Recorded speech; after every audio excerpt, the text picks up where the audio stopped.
Hello and welcome to the lecture of C. In this session, we will see the third type of UDF, that is no argument with return value. Suppose name of our UDF is well. No argument means into the bracket we have to write void. With return value means this function, this UDF will return something to the main function. For that we have to give data type over here. Any UDF can return only one value to the main function. Here we are writing UDF first, integer well void.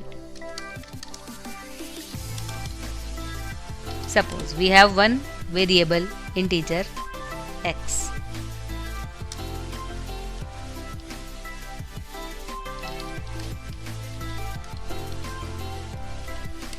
User will input value of x.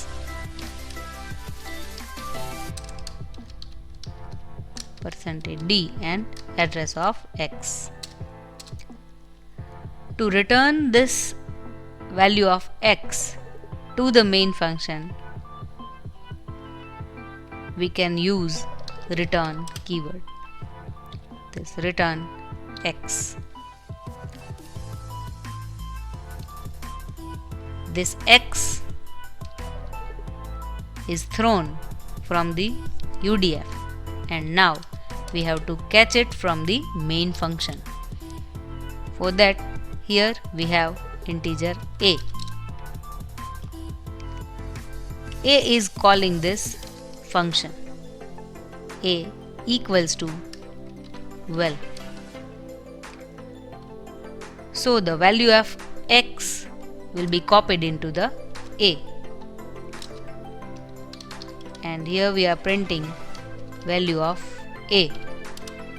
A equals to %d and a.